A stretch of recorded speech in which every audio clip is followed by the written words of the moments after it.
नमस्कार दोस्तों, good morning. आज बड़े लंबे टाइम के बाद दोबारा से मैं आप लोगों के सामने एक छोटा सा वीडियो लेकर के आया हूँ। समय की कमी के कारण वीडियो नहीं बना पाता हूँ। जैसा कि फाइनेंशियल ईयर कल एंड हो गया 21-22। New financial year started from today. Yesterday I was very busy because that was the month end and the year end, financial year end was also there, right?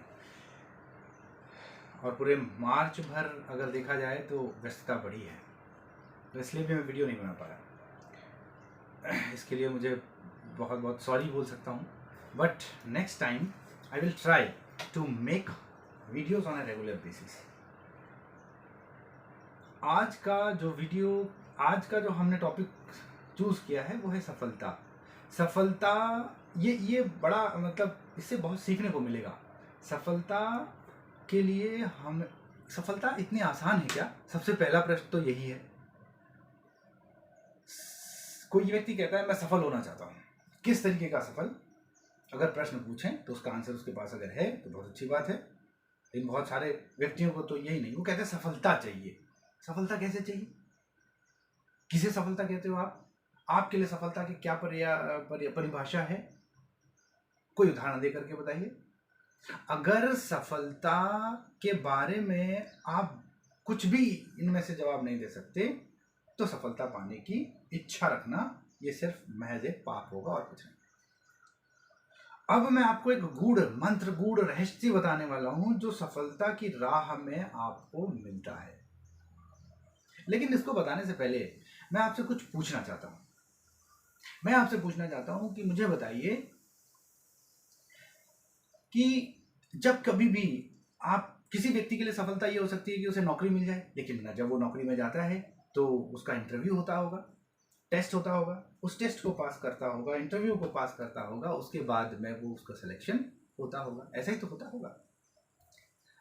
और अगर किसी बच्चे का भी किसी स्कूल में एडमिशन कराना है, वहां भी कोई ना कोई टेस्ट होता होगा, उसके पेरेंट्स का के साथ बच्चे का इंटरव्यू होता होगा। ऐसा होता है आजकल, लगभग ज़्यादातर स्कूलों में ऐसा है।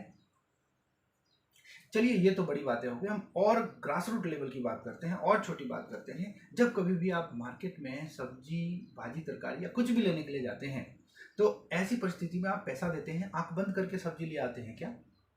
क्या आप उस सब्जी या जो भी चीज़ आप ले रहे हैं उसे जांच परखते हैं कि नहीं? उसे देखते हैं कि नहीं? यस और नो आंसर कमेंट बॉक्स में जरूर दीजिएगा। अब मैं आपको बताने जा रहा हूं कि जब आप भी किसी चीज को जज करते हैं, उसके बाद फैसला लेते हैं कि इसे रखना है कि नहीं रखना, इसे लेना है कि नहीं लेना, तो आप ये कैसे भूल सकते हैं कि सफलता की राह में अगर सफल होना है तो आपकी भी परीक्षा ली जाएगी। और आज मैं ये बताने वाला हूं कि परीक्षा लेने वाला कौन होता है।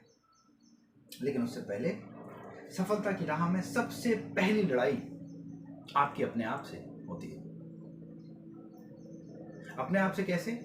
कि भाई मैं सुबह उठता कितने बजे हूँ, मैं काम कितने घंटे करता हूँ, मैं कैसे लोगों के बीच में रहता हूँ, मेरी मानसिकता पॉजिटिव है नेगेटिव है, मेरे लोग सकारात्मक सोच के रखते हैं, नकारात्मक सोच विचारधारा के लोग हैं, कैसे लोगों के बीच में मैं रहता हूँ। तो सबसे पहली लड़ाई तो खुद से। अगर मैं गंदे लोगों के बीच में रहूंगा, नकारात्मक लोगों के बीच में रहूंगा तो नकारात्मक सोच आएगी। Yes no? और यदि हम सकारात्मक लोगों के साथ में बात करते हैं, क्रिएटिविटी की बात करते हैं, प्रोग्रेस की बात करते हैं, आगे बढ़ने की बात करते हैं, तो हमारे अंदर जोश भी उसी तरीके का आता है।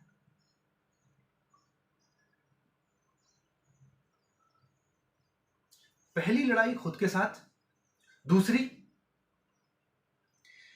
अपनों के साथ, यानी कि अपने परिवार से भी है। कभी कभी आपके सपने, आपके परिवार में जो भी लोग हैं उनके सपने मैच नहीं करते, आपकी सोच उनकी सोच मैच नहीं करती, आपकी विचारधारा उनकी विचारधारा मैच नहीं करती। लेकिन यदि आप सही डायरेक्शन में काम करने वाले व्यक्ति हैं और सही डायरेक्शन में सोच रहे हैं, काम कर रहे हैं, काम करने की इच्छा रखते हैं और काम करना चाहते हैं, तो आपकी दूसरा जो संघर्ष होगा अपने अलावा अपने परिवार से, अपने नातेदारों से, अपने रिश्तेदारों से, अपने दोस्तों से, सबसे। ऐसा हम सोचते हैं, परंतु कभी कभी हम सोचते हैं कि यार उसने मेरे साथ ऐसा कर दिया, उसने मेरे साथ ऐसा क्यों किया होगा, ऐसा नहीं करना चाहिए था, ऐसा नहीं होना चाहिए था। बट ये सारी आपकी सफलता की राह में आपका एक्चुअली एग्जामिनेशन चल रहा है, आपका इंटरव्यू चल रहा है, भगवान ले रहा है, ठोक बजा के लेगा। इस बात को तय मानिए। अगर कोई व्यक्ति ये समझ ले कि भैया सफलता मुझे मिलनी चाहिए, सफलता तो आसान है लेने का तरीका, तो जी मैं बड़े जिम्मेदारी के साथ कह रहा हूं, सफल होना इतना आसान नहीं। लेकिन हर व्यक्ति की सफलता के परिभाषा, पर्याय अलग अलग होते हैं। कोई व्यक्ति छोटी चीजों में भी सफल अपने आप को समझने लगता है, और कुछ लोग कुछ बड़ा लक्ष्य रख लेते हैं, उनके लिए सफलता वो होती है। लेकिन जब आप बड़ा लक्ष्य लेकर के चल रहे होते हैं तो उस समय आप, क्योंकि देखिए जैसा जॉब छोटा इंटरव्यू, बड़ा जॉब बड़ा इंटरव्यू, छोटा जॉब छोटे इजी क्वेश्चंस, बड़ा job hard tough question. IAS के पेपर में क्लास 1, 2, 3 का नहीं पूछा जाएगा। आईएएस जो भारत का सबसे बड़ा एग्जामिनेशन है, उसमें उस लेवल के ही क्वेश्चन आएंगे। वैसे ही सफलता जितनी बड़ी आपको पसंद है या छोटी पसंद है, तो एग्जाम भी उसी तरीके का होगा। और एग्जाम लेने वाला कौन? एग्जाम लेने वाला सिर्फ और सिर्फ कुदरत होती है, भगवान, ईश्वर, ईष्ट, अल्लाह, परवरदिगार, रब, वाहिगुरु, गॉड। लोग अलग अलग नाम से इन्हें पुकारते हैं। और ये ऐसी परिस्थितियां ईश्वर आपके सामने फेंकते हैं, ऐसी स्थितियां फेंकते हैं, बिना कुछ किए भी या बिना कुछ हुए भी आपके पास में बॉल गुगली आती रहेगी, विकेट पे आती रहेगी। अब आप खेलते कैसे हैं, आप परफॉर्म कैसे करते हैं, ये आपके ऊपर डिपेंड करता है।